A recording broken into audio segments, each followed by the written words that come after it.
6303 and got contact check on 121 osmosis. On board, compte-moi transport. To every ordinary person, the sky is the limit. But for aviators, the sky is home. The one thing I want to say is that aviation is a journey. It was such an honor to be amongst the first women to get the -8 captain seat. At one point, I had very few hours and was just starting out. And I never imagined the day that I would reach 8,000 hours. So when I got there, I was very excited. I was like, that is a milestone.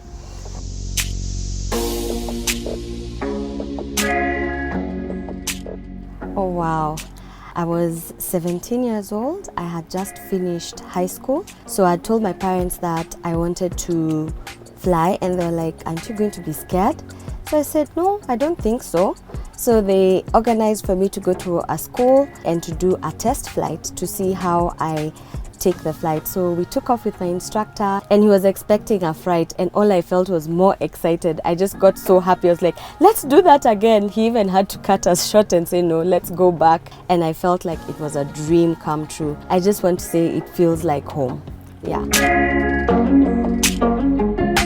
I started my journey back in CMC Aviation School, did my PPL rating, and then after that I proceeded to university. I did a degree in International Business Administration. Thereafter I joined 43 Air School where I completed my CPL, IR and multi-rating. When I started in 43 we were very young. We were actually about 200 students at some time, and at that point we had 4 girls. I had one teacher who taught me ground school, and he one day told me, Elizabeth, do you know when you sit in the aircraft and you put your safety belt on, you are not strapping yourself to the aircraft is strapping itself to you.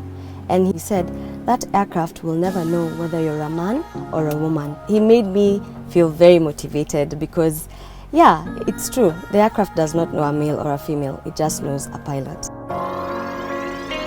I believe in dreaming and achieving.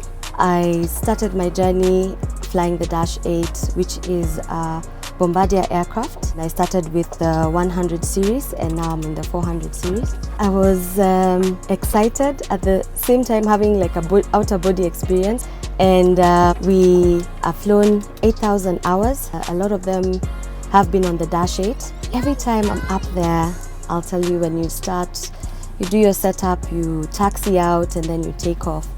My most memorable moment in my career was actually my first solo. I remember how excited I felt. At some point on the downwind leg, I was like, I'm alone. I started singing and then I was like, no, I have checks to do. When I landed, I was so happy. I had to remember my instructor's instructions telling me, remember to stop and brake, because I was celebrating so much. And I think if anyone had had me, they'd have had me screaming and saying, I did it! It's a very big thrill. It's a very powerful machine. And once you take off, you leave the world behind, literally. My experience being here in Jambojet has been a learning experience, a growing experience. I've come to work with people from multicultural and different places where everybody works to achieve and give their best, and that's what I also do. So Jambojet has helped me to harness those skills and improve on my knowledge base. Yes, I enjoy reading. I also enjoy swimming quite a lot, and the music industry is somewhere I keep my eyes on. What else do I like doing? I like doing charity when I can. Makes me happy and it does good for everybody. At least it's not always just the sky. We do have some of our hobbies that we like to do when we come back to visit Earth. It's one thing to dream and another to actually do it. I know many young girls get stuck at the part where they have to do it. With the increase in technology, we are now able to see what more the aviation industry has to offer for young aspirants. So I pledge as Captain Elizabeth to continuously empower through digital as I pursue my career.